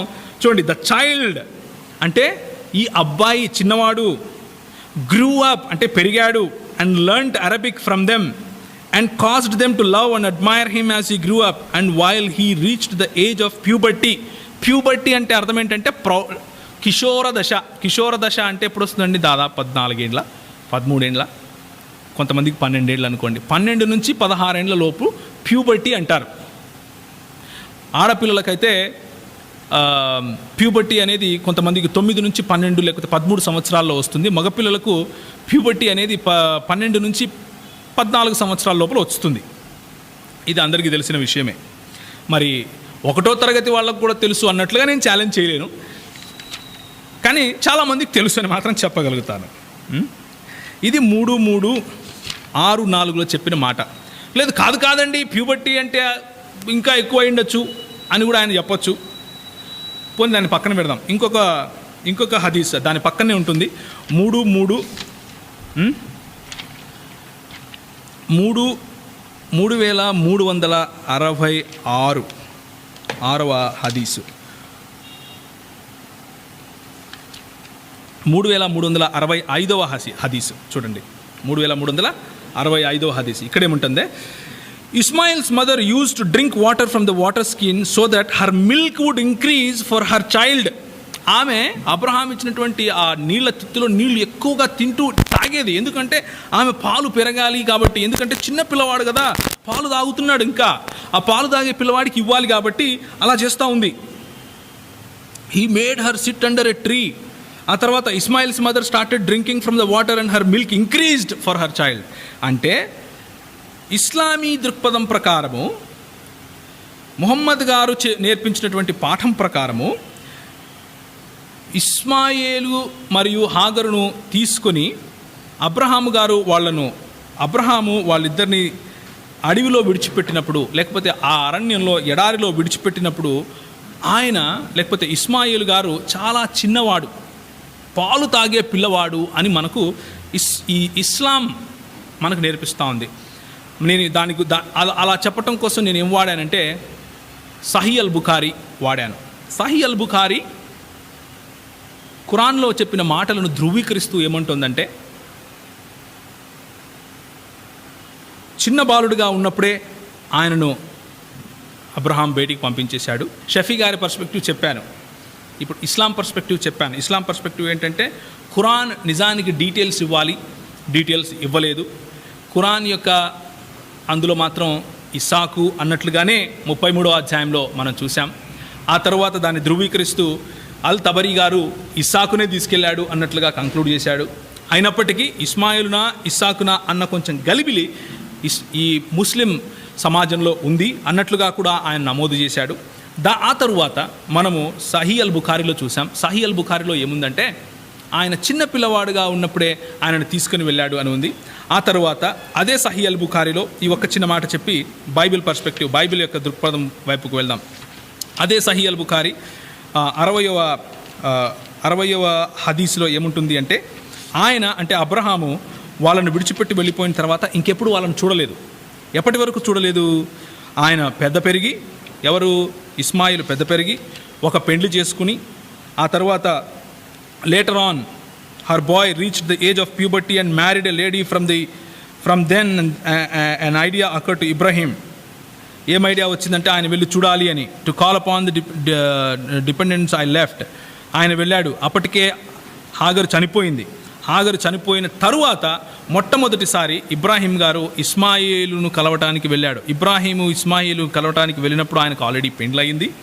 పెండ్లైన తర్వాత ఆయన చూస్తే ఆయన భార్య అంటుంది, ఏమమ్మా ఏం తింటున్నారు అంటే, మేము అసలు చాలా దుర్భరమైన పరిస్థితిలో ఉన్నాము, మాకు అసలు తినడానికి కూడా లేదు అంటే, ఆయన నేను ఒక మాట చెప్తాను, ఇస్మాయిల్ ఇంటికి వచ్చినప్పుడు ఒక మాట చెప్పు అంటాడు. ఏంటమ్మా ఏం చెప్పాలండి అంటే, నీ గుమ్మములు లేకపోతే నీ గుమ్మములు అంటే నీ థ్రెషోల్డ్స్, నీ గుమ్మములు నువ్వు విడిచిపెట్టు అని చెప్పి వెళ్ళిపోతాడు. అప్పుడు దాన్ని ఇస్మాయిల్ గారు అర్థం చేసుకుని ఓకే అనేసి అతని భార్యను డివోర్స్ చేసేస్తాడు, వదిలేస్తాడు. ఇంకొక ఆమెను పెళ్లి చేసుకుంటాడు. ఇంకొక ఆమెను పెళ్లి చేసుకున్న తర్వాత ఇంకా కొన్ని ఏళ్ల తర్వాత అబ్రహాం గారు వస్తారు. అబ్రహాం వచ్చి ఆ రెండో భార్యను కలుస్తాడు. రెండో భార్యను కలిసి, ఏమమ్మా మీరు ఎలా ఉన్నారంటే, మేము బాగున్నాం, బాగా తింటున్నాం, బాగా చేస్తున్నాం అంటే, సరే పర్వాలేదు బాగుంది, నీ గుమ్మములు నువ్వు బాగా చూసుకో అని నేను చెప్పానని ఆ అబ్బాయికి చెప్పు అంటాడు. ఆయన వెళ్ళిపోతాడు. ఆ తర్వాత మళ్ళీ ఇస్మాయిల్ ఇంటికి వచ్చినప్పుడు ఆ ఇస్మాయిల్ ఆయనకు చెప్తుంది, ఎవరో వచ్చారు ఒక ఆయన చూసిపోయాడు, అడిగితే నీ గుమ్మములను బాగా చూసుకో అన్నాడు అని ఆమె చెప్తుంది. అంటే అర్థం ఏంటంటే, ఓకే వచ్చింది మా నాన్నగారు, ఆయన నిన్ను బాగా చూసుకోమని నాకు చెప్పాడు అని దాన్ని ఆయన ఇంటర్ప్రిట్ చేసుకొని మంచిగా చూసుకుంటాడు. తర్వాత ఇంకా కొన్ని ఏండ్ల తర్వాత మొట్టమొదటిసారి ఇస్మాయిలును ఆయన కొన్ని ఏండ్ల తరువాత బాలుడుగా విడిచిపెట్టి వెళ్ళిపోయిన తర్వాత కొన్ని ఏండ్లకు, అంటే పాలు తాగే సమయంలో విడిచిపెట్టి వెళ్ళిపోతే, ప్యూబర్టీ అంటే కిషోరావస్థకు వచ్చిన తర్వాత పెళ్లి చేసుకుంటే, ఆ తర్వాత 2 భార్యల తరువాత కొన్ని ఏండ్లకు అబ్రహాము వచ్చి ఇస్మాయిలును కలుస్తాడు. ఇది సహీ అల్ బుఖారీ చెప్పే representation of Ismail and Abraham. మరి బైబిల్ ఏం చెప్తుంది? బైబిల్ దృక్పథం చూద్దాం. బైబిల్ దృక్పథం ఏంటంటే, ఆదికాండము 17వ అధ్యాయంలో మనం ఏం చూస్తామంటే, అబ్రహాము 99 ఏండ్ల వాడైపోయాడు. ఇప్పుడు అబ్రహాము 99 ఏండ్ల వాడైన తర్వాత ప్రభువు ఆయనను దర్శిస్తాడు. అబ్రహాము సాగిలపడి దేవునితో మాట్లాడుతూ, ఇదిగో నేను నియమించిన నా నిబంధన నీతో చేయుచున్నాను అంటున్నాడు ప్రభువు. ఎవరికి? అబ్రహాముకు. 3వ వచనంలో, నేను నియమించిన నా నిబంధన నీతో చేయుచున్నాను, నీవు అనేక జనములకు తండ్రి వగుదువు. ఎవరికి? అనేక జనములకు. నిన్ను అనేక జనములకు తండ్రిగా నియమించితిని గనుక నీ పేరు అబ్రహాము అనబడును. నీకు అత్యధిక సంతాన వృద్ధి కలుగజేసి నీలో నుండి జనులు వచ్చినట్లు నియమించుదును. రాజులు నీలో నుండి వచ్చెదరు. నేను నీకును నీ తరువాత సంతానమునకు దేవుడై ఉండునట్లుగా నీకును నీ తరువాత వారి తరములలో నీ సంతతికి నీ మధ్య నా నిబంధనను నిత్య నిబంధనగా స్థిరపరచుదును. అంటే దేవుడు వచ్చి అబ్రహాముతో అంటున్నాడు, నీకు నాకు మధ్య ఒక నిబంధన ఉంటుంది, అది నిత్య నిబంధనగా, అంటే ఇటర్నల్గా ఉండేదిగా నేను దాన్ని స్థిరపరుస్తాను అని చెప్తున్నాడు. దానికి ఆయన నవ్వుకుంటాడు. ఆయన నవ్వుకుంటే ప్రభు అంటాడు, 15వ వచనం చూడండి, మరియు దేవుడు, నీ భార్య అయిన శారయి పేరు శారయి అనవద్దు, ఎలయనగా ఆమె పేరు శారా. నేను ఆమెను ఆశీర్వదించి ఆమె వలన నీకు కుమారుని కలుగజేసేదను. నేను ఆమెను ఆశీర్వదించేదను, ఆమె జనములకు తల్లి అవుతుంది అని శారాకు కూడా ఆయన ఆశీర్వదిస్తాడు. అప్పుడు ఇబ్రహీం లేకపోతే అబ్రహాం అంటాడు, ఆయన కొంచెం ఇస్మాయిలు పట్ల ఆయనకున్నటువంటి ఆసక్తిని కనబరుస్తూ 18వ వచనంలో అబ్రహాము, ఇస్మాయిలు నీ సన్నిధి బ్రతుకను అనుగ్రహించుము అని దేవునితో చెప్పాడు. అంటే ఆయన అనుకున్నాడు, ఇదంతా ఏమోలే ప్రభువా, కనీసం ఇస్మాయిల్ని అయితే ఆశీర్వదించు అన్నాడు అని మొరపెట్టుకున్నాడు. అందుకు దేవుడు ఏమంటున్నాడో చూడండి. దేవుడు, నీ భార్య అయిన శారా నిశ్చయముగా నీకు కుమారుని కనును, నీవతనికి ఇస్సాకు అని పేరు పెట్టుదువు. అతని తరువాత అతనికి సంతానము కొరకు నిత్య నిబంధనగా నా నిబంధనను అతనితో స్థిరపరచెదను. ఇస్మాయిలును గూర్చి నువ్వు చేసిన మనవి నేను విన్నాను. ఇదిగో నేను అతనిని ఆశీర్వదించి అతనికి సంతానాభివృద్ధి కలుగజేసి అత్యధికముగా అతన్ని విస్తరింపజేస్తాను. అతడు 12 మంది రాజులను కంటాడు. అతని గొప్ప జనముగా చేస్తాను. అయితే వచ్చు సంవత్సరము ఈ కాలమున శారా నీకు కనబోవు ఇస్సాకుతో నా నిబంధనను స్థిరపరుస్తాను. ఇది దేవుడు చెప్పే మాట బైబిల్లో. ఇస్మాయిలు ఇస్సాకులలో ఎవరు గొప్ప, ఎవరు తక్కువ, ఎవరి వలన ఆశీర్వాదం వస్తుంది, ఎవరి వలన ఆశీర్వాదం రాదు అన్నది ఇక్కడ సమస్య కానే కాదు. ప్రభువు ఎవరిని ఎంచుకున్నాడు, ప్రభువు నిత్య నిబంధన ఎవరి ద్వారా చేశాడు అనేది ఇక్కడ సమస్య, లేకపోతే ఇక్కడ ప్రాముఖ్యమైన మాట. ఇస్మాయిల్ పట్ల మనకేమైనా వివక్ష ఉందా? ఏమీ లేదు. ఆయనను ప్రభు ఆశీర్వదించాడు. ఆయన నుండి 12 మంది రాజులు వస్తారన్నాడు, ఆయన ఆశీర్వదిస్తానన్నాడు, ఆయన గొప్ప చేస్తానన్నాడు. అవన్నీ నమ్ముతున్నాం మనం. ఎవరైనా నమ్మరా? బైబిల్లో చెప్పిన ప్రతి మాట నమ్ముతున్నాం. ఇస్మాయిలు గారి పైన ఏ వివక్షణ లేదు. ఇస్మాయిలును దేవుడు ఆశీర్వదించాడు, ఆయన పిల్లలను ఆశీర్వదించాడు, ఆయన ద్వారా 12 మంది రాజులను తీసుకొని వచ్చాడు. అదంతా కూడా 25వ అధ్యాయం, ఆదికాండం 25వ అధ్యాయము లోపు సమాప్తము కూడా అయ్యింది. అయినప్పటికీ దేవుడు అంటాడు 19వ వచనంలో, నీ భార్య అయిన శారా ద్వారా పుట్టిన ఆ సంతానము, ఆయన పేరేంటి? ఇస్సాకు. ఆయన ద్వారా నేను నా నిత్య నిబంధనను అతనితో స్థిరపరుస్తాను. ఇది. So it's all about a game of blessings. ఎలా ఉందంటే, ఈ ప్రభువు ఇచ్చినటువంటి ఈ ఆశీర్వాదాలను ఎక్కడ యూదులు క్రైస్తవులు క్లెయిమ్ చేస్తున్నారో అన్న భయముతో జబర్దస్తిగా ఇస్మాయిలును అక్కడ పెట్టినట్లుగా కనిపిస్తూ ఉంది. మరి మాకు కూడా అది ఎంతమాత్రం నిజమో ఎంతమాత్రం నిజం కాదో ముస్లిములు అడగాలి. ఎవరిని? షఫీ గారిని. ఎందుకంటే ఇస్లాం సాహిత్యం ఏముంటుందంటే, ఇస్మాయిల్ గారు చంటిపాలుడుగా ఉన్నప్పుడే పంపించేశారు అని అంటా ఉంది. మరి పంపిస్తే 16వ అధ్యాయము ఆఖరి వచనంలో ఏమనుంది? హాగరు అబ్రహాము ఇస్మాయిలు కనినప్పుడు అబ్రహాము 80 ఏండ్ల వాడు, ఆ తర్వాత అబ్రహాము 90 ఏండ్ల వాడైనప్పుడు, అంటే 86 నుంచి 99 ఏండ్ల వరకు మధ్యలో ఉన్న 13-14 సంవత్సరాలు ఏవైతే ఉన్నాయో ఆ సమయంలో జరిగిన చరిత్ర 21 అధ్యాయం తీసుకొని వచ్చి ఇక్కడ పెట్టాలి, 21 మధ్య నుంచి ఇక్కడ తీసుకొని వచ్చి పెట్టాలి అన్నట్లుగా ఏదైతే షఫీ గారు చెప్తున్నారో ఆ మాటతో బైబిల్, ఒకవేళ అది నిజమైతే బైబిల్ ఎలా చదవాలో నేను చెప్తాను. చూడండి, అబ్రహాము 86 ఏండ్ల వాడు, ఆ తర్వాత డైరెక్ట్గా మనం ఎక్కడికి వచ్చేస్తామంటే 22. ఆ సంగతులు జరిగిన తర్వాత దేవుడు అబ్రహామును పరిశోధించును, ఎట్లనగా ఆయన అబ్రహామా అని పిలువగా చిత్తము ప్రభువా అన్నాడు. అప్పుడు ఆయన, నీవు ఒక్కడైన నీ కుమారుని అనగా నీవు ప్రేమించిన ఇస్సాకును అనకూడదు. ఎవరి ప్రకారం? షఫీ గారి ప్రకారం ఏమనాలి? నీవు ప్రేమించిన ఇష్మాయేలును తీసుకుని మోరియా దేశంలోకి వెళ్ళి అక్కడ నేను నీతో చెప్పబో పర్వతములలో ఒకదాని మీద దహన బలిగా అతన్ని అని చదవాలి మనం. ఆయన చెప్పిన ప్రకారం దీన్ని తీసుకెళ్ళి అక్కడ పెడితే అలా చదవాలి. ఇస్మాయిల్ని తీసుకెళ్తున్నాడు. గుర్తుంచుకోండి, ఇస్లామీ సాహిత్యం ఏం చెప్తోంది? సహీహ్ బుఖారీ చిన్న పిల్లవాడుగా అంటే పాలు తాగే సమయంలోనే పంపించేశారు. ఇది నేను చెప్పటం లేదు, ముహమ్మద్ గారు సహీహ్ బుఖారీలో చెప్తున్నారు. అంటే ఆ పాలు తాగే పిల్లవాడు పంపివ్వటానికి ముందు ఈ విషయం జరిగింది అని షఫీ గారు ఒప్పుకున్నారు కదా, ఒప్పుకున్నట్లుగా ఉంది. మరి అది లేకపోతే అది దాని వివరణ ఆయన ఇవ్వాలి. సో ఆ పాలు తాగే పిల్లవాడు ఏం చెప్తున్నాడంటే 3వ వచనంలో, తెల్లవారినప్పుడు అబ్రహాము లేచి తన గాడిదకు గంత కట్టి తన పనివారిలో ఇద్దరికి తన కుమారుడు ఇస్సాకు, కాదు ఇక్కడ ఇస్సాకు అనకూడదు, ఆయన హర్ట్ అవుతాడు, ఇస్మాయిలును వెంటబెట్టుకొని దహనబలి కొరకు కట్టెలు చీల్చి లేచి దేవుడు తనతో చెప్పిన చోటికి వెళ్ళను. 3వ నాడు అబ్రహాము కనులెత్తి దూరం నుండి ఆ చోటును చూచి, పనివారితో మీ గాడితో ఇక్కడే ఉండండి, నేను ఈ చిన్నవాడు అక్కడికి వెళ్తాము అని మొక్కి వస్తాము అని చెప్పి దహన బలి కట్టెలు తీసుకుని తన కుమారుడు ఇస్మాయేలు అని ఉండాలి, ఇక్కడ ఇస్సాక్ కాదు, మళ్ళీ ఆయన హర్ట్ అవుతాడు, ఇస్మాయేలు మీద పెట్టాడు. అంటే పాలు తాగే పిల్లోడి పైన అబ్రహాం గారు కట్టెలు మోపారు. కట్టెలు మోపి తీసుకెళ్తున్నాడు. చూడండి, ఆయన చెప్తే ఇలా ఉంటుంది మరి బైబిల్లో. అబ్రహాము, నా కుమారుడా, దేవుడే దహన బలికి గొర్రె పిల్లలు చేస్తాడు అని చెప్పడానికి ముందు నా తండ్రి అని పిలిచాడు. ఎవరు? పాలు తాగే ఇస్మాయిలు. పాలు తాగే పిల్లాడు ఏం పిలిచాడు? నా తండ్రి అని పిలిచాడు. అందుకు అతను, ఏం నా కుమారుడా అంటే, అప్పుడు అతను నిప్పు కట్టెలు ఉన్నాయి కానీ దహన బలికి గొర్రెది అని అడిగాడు. ఎన్ని కథలు చెప్తారు సార్. పాలు తాగే పిల్లవాడు ఆయన మీద కట్టెలు మోసుకొని వెళ్తాడు, పాలు తాగే పిల్లవాడు గొర్రెది అని అడిగాడు. ఇవన్నీ మీరు చెప్తుంటే మేము నమ్మాలి. బైబిల్ స్పష్టంగా చెప్తా ఉంది, నా నిత్య నిబంధన ఇస్సాకుతో నేను నెరవేరుస్తాను అని. 17వ అధ్యాయం 3వ వచనంలో నేను నియమించిన నిబంధన అన్నాడు. 5వ వచనంలో అబ్రామును అబ్రహాముగా చేశాడు. 7వ వచనంలో నిత్య నిబంధన గురించి చెప్పాడు. 8వ వచనంలో కనానును నిత్య స్వాస్థ్యంగా నీ కుమారులకు ఇస్తాను అన్నాడు. ఆ కనానుకు నిత్య స్వాస్థ్యంగా ఇచ్చింది ఎవరికి?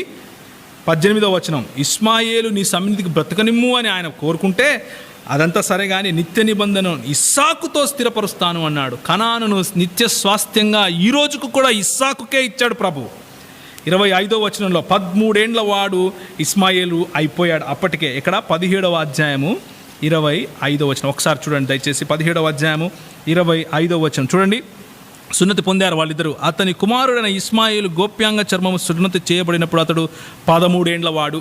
మాకు ఏ డౌటు లేదండి ఆయన 17 ఏండ్ల వాడు లేకపోతే 18 ఏండ్ల వాడు అని. ఇస్సాకు 17 ఏండ్ల వాడు 18 ఏండ్ల వాడు అయి ఉంటాడు ఆ సమయంలో అన్న డౌట్ లేనే లేదు మాకు. ఆయన యవ్వన బాలుడే. ఆ తరువాతనే ఇస్మాయిలును పంపించేశాడు. 13 ఏళ్ళ తర్వాత గోప్యాంగ చర్మం సున్నతి జరిగిన తరువాతనే పంపించేశాడు. కానీ బైబిల్ చెప్పే దృక్పథం మాత్రమే ఇది. మాకు ఏ అభ్యంతరం, మాలో ఎలాంటి భిన్నాభిప్రాయాలు లేవు. కానీ బైబిల్ తర్వాత వచ్చినటువంటి ఖురాన్ ఈ బైబిల్లో ఉన్న మాటలను స్థిరపరచాలి, బైబిల్లో ఉన్న మాటలకు వివరణ ఇవ్వాలి అని చూసాం. ఆ ఖురాన్లో మాత్రం భేదాభిప్రాయాలు ఉన్నాయి. ఖురాన్ ఏమో ఇస్మాయిలు పేరు చెప్పదు, ఇసాక్ పేరు చెప్తుంది. అల్ తబరీలో మనం చూసినట్లుగా ఇస్మాయేలు అని కొంతమంది పండితులు చెప్తూ ఉంటే, ఈ ముహమ్మద్ గారు నేర్పించిన పండితులు ఇంకొంతమంది ఇస్సాకు అని చెప్తూ ఉంటే, తబరీ గారు తనంతట తానే లేదు ఇస్సాకే అని ధృవీకరించేశారు. ఆ తర్వాత సహీహ్ బుఖారీ చూస్తే చిన్నప్పుడే పాలు తాగే సమయంలోనే, అంటే ఇంకా ఆమె చనుబాలు తన పిల్లవానికి ఇచ్చే సమయంలోనే అబ్రహాము తరిమేశాడు వాళ్ళను అన్నట్లుగా సహీహ్ బుఖారీ చెప్తా ఉంది. తరిమేసిన తర్వాత అబ్రహాం ఎప్పుడు చూశాడు వాళ్ళని?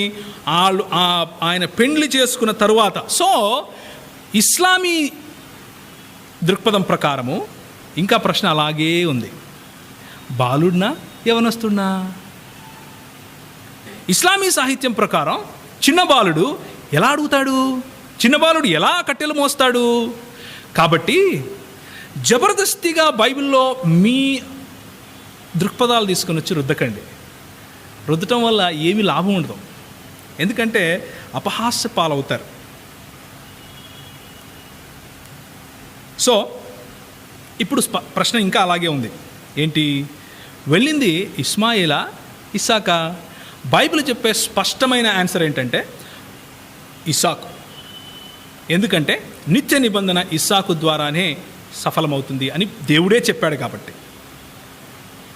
ఈ మాట చెప్తూ మన షఫీ గారు ఇంకొక మాట అన్నారు. ఏంటంటే లేదండి, ఇస్మాయిలు దాసి కొడుకు కాబట్టి దాసి కొడుకుతో నిత్య నిబంధన లేదు అని క్రైస్తవులు దూషిస్తున్నట్లుగా మాట్లాడుతున్నారు. అలాంటి వారిని అల్లా క్షమించుగా. కానీ బాబు, అల్లా క్షమించాల్సిన అవసరం మాకు లేదు. మా దేవుడు చాలా స్పష్టంగా చెప్తున్నాడు. ఆ దాసి చేత పుట్టిన వాడిని కూడా ఆయన ఆశీర్వదించాడు. రాజులు వీడి నుంచి వస్తాడు అన్నాడు. 12 మంది రాజులు వస్తారన్నాడు. అవన్నీ కూడా స్పష్టంగా ఆయన నెరవేర్చాడు. కానీ నిత్య నిబంధన మాత్రం సారా ద్వారా నీకు పుట్టిన ఇస్సాకుతోనే అని స్పష్టంగా చెప్పాడు. ఇంతకంటే క్లారిటీ మరి తరువాత వచ్చినటువంటి దివ్య ఖురాన్లో ఎందుకు లేదు అని నేను ప్రశ్నిస్తున్నాను.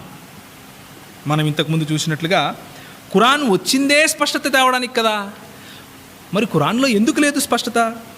12వ అధ్యాయం 111 చూసాం, 16వ అధ్యాయం 89 చూసాం, 10వ అధ్యాయం 37 చూసాం, 6వ అధ్యాయం 126 చూసాం. ఖురాన్లో అన్నీ ఒకే మాట చెప్తున్నాయి. ఇంతకుముందు వచ్చిన పుస్తకాన్ని ధృవీకరించడానికి, స్పష్టతనివ్వటానికి, 33వ అధ్యాయం 99 నుంచి ఆఖరి వరకు చూస్తే అక్కడ ఇస్సాకు పేరు ఉంది కానీ ఇస్మాయిల్ పేరు లేదు. అల్లా గారికి పేరు తెలీదా? ముహమ్మద్కు పేరు తెలీదా? మరి చెప్పి ఉంటే ఈ సమస్య ఉండేది కాదు. చెప్పలేదు. పోనీ ఆయన నేర్పించినటువంటి సాహిత్యకారులు ఏమైనా చెప్తున్నారా?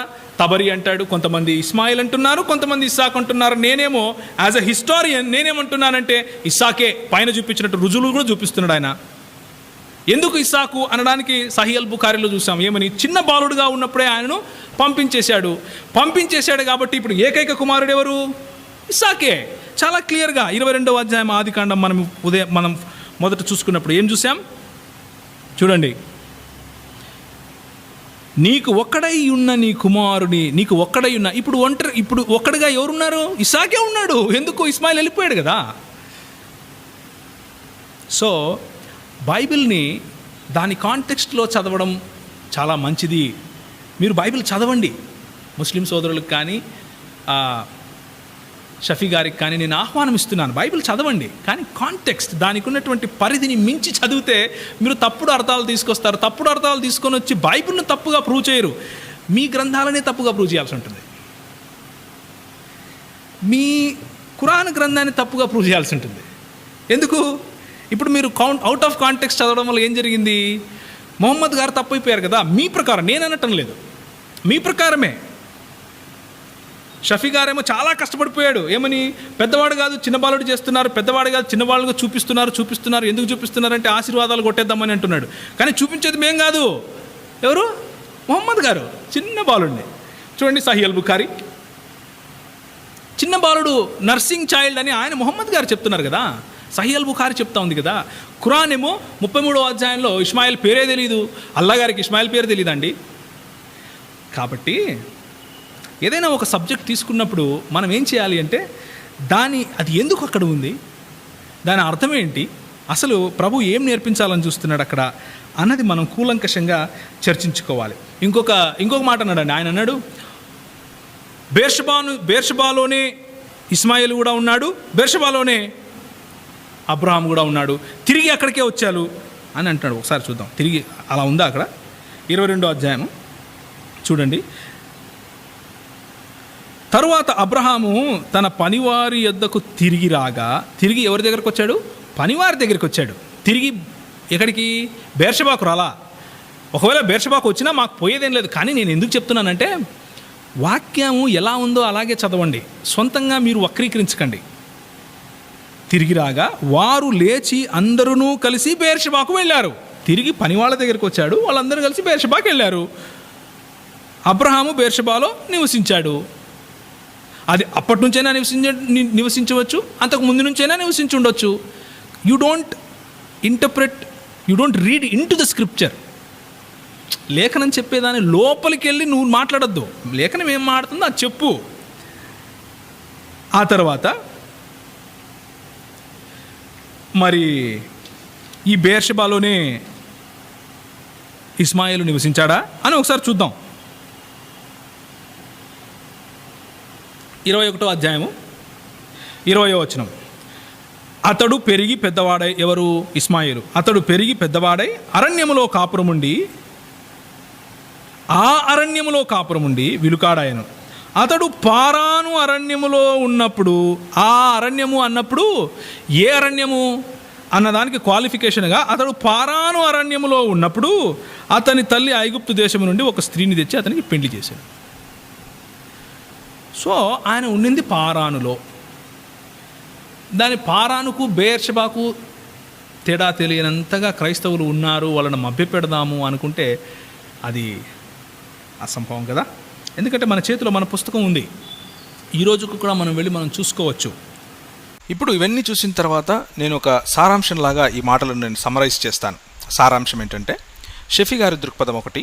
అందులో షఫీ గారు వాదించే పద్ధతి ఏంటంటే, అయ్యా అబ్రహాము గారు హాగరు మరియు ఇస్మాయిలను తీసుకెళ్ళినప్పుడు ఆయన 17-18 ఏళ్ల వయసు గలవాడైతే, మరి క్రైస్తవులు యూదులేమో ఆయనను జబర్దస్తిగా చిన్నవాడిగా చూపించడం కోసం చేస్తున్నారు. కనుకనే మనం 21వ అధ్యాయాన్ని లేకపోతే 22వ అధ్యాయాన్ని తీసుకొని వచ్చి 16వ అధ్యాయం తర్వాత పెట్టేస్తే సమస్య తీరిపోతుంది, ఆ చరిత్ర అంతా ఇదైపోతుంది, అన్నిట్లో సమాంతరత కనిపిస్తుంది అన్నది ఆయన వాదన. కాకపోతే నాకు వచ్చిన సమస్య ఏంటంటే, ఇప్పుడు మరి షఫీ గారు ముస్లిం అని చెప్పుకుంటాడు. షఫీ గారు ఖురాన్ పైన, హదీసుల పైన విశ్వాసము ఉన్నవాడిగా కనిపిస్తాడు. అయితే మరి అల్ తబరీ గారు ఇచ్చినటువంటి సారాంశాన్ని ఆయన విస్మరిస్తున్నాడు. అంటే ఇసాకును పంపించారు అన్న విధంగా అల్ తబరీ గారు చెప్తూ ఉంటే దాన్ని విస్మరించాడు. పోన్లే, అది విస్మరిస్తే పర్వాలేదు అనుకుంటే ఖురాన్ను కూడా విస్మరిస్తున్నట్లుగా ఉంది. ఎందుకంటే ఖురాన్ 6:100 మనము ఇంతకుముందు చూసినట్లు 6వ అధ్యాయం 114 కానీ, 6వ అధ్యాయం 38వ వచనం కానీ, 6వ అధ్యాయం 126వ వచనం కానీ, 12వ అధ్యాయం 111వ వచనం కానీ, 16వ అధ్యాయం 89వ వచనంలో కానీ, వీటన్నిటిలో కూడా ఏం చెప్తోందంటే ఖురాను, ఇంతకుముందు వచ్చినటువంటి గ్రంథాన్ని ధృవీకరించడానికి, వివరణ ఇవ్వటానికి నేను వచ్చాను అని ఖురాన్ సాక్ష్యం చెప్తా ఉంది. వివరణ అయితే ఇవ్వలేదు. ఖురాను ఇవ్వని వివరణను కూడా షఫీ ఇస్తున్నట్లుగా కనిపిస్తూ ఉంది ఇక్కడ. సో ఆ విషయంలో కూడా ఖురాన్ను ఆయన విస్మరిస్తున్నట్లుగా కనిపిస్తూ ఉంది. పోనీ ముహమ్మద్ గారు ఇచ్చినటువంటి సున్నానేమని ఆయన అనుసరిస్తున్నాడా అని చూస్తే అలా కూడా కాదు. నేను ఇంతకుముందు మీకు చూపించినట్లు సహీహ్ బుఖారీలో కనుక మనం తీసి చూస్తే, సహీహ్ బుఖారీలో ఆయన ఏం చెప్తున్నాడంటే, ముహమ్మద్ గారు ఇచ్చినటువంటి టీచింగ్ ఎలా ఉందంటే, చిన్నపిల్లవాడుగా ఉన్నప్పుడే పంపించేశారు, పాలు తాగే వయసులోనే పంపించేశాడు. మరి షఫీ ఎవరిని తప్పు అని ప్రూవ్ చేస్తున్నాడు? షఫీ ముహమ్మద్ను తప్పు అని ప్రూవ్ చేస్తున్నాడా? ఖురాన్ను తప్పు అని ప్రూవ్ చేస్తున్నాడా? అల్ తబరిని తప్పు అని ప్రూవ్ చేస్తున్నాడా? సహీహ్ బుఖారీని తప్పు అని ప్రూవ్ చేస్తున్నాడా? షఫీ ఎవరి మధ్య సందేహం లేకపోతే భేదాభిప్రాయాలు ఉన్నాయని ప్రూవ్ చేస్తున్నాడు? ఖురాన్ మరియు తబరికి మధ్యలో ఉందని ప్రూవ్ చేస్తున్నాడా? ఖురాన్ మరియు సహీహ్ బుఖారీకి మధ్యలో భేదాభిప్రాయం ఉందని ప్రూవ్ చేస్తున్నాడా? లేక షఫీకి ముహమ్మద్ గారికి మధ్యలో భేదాభిప్రాయం ఉందని ప్రూవ్ చేస్తున్నాడా?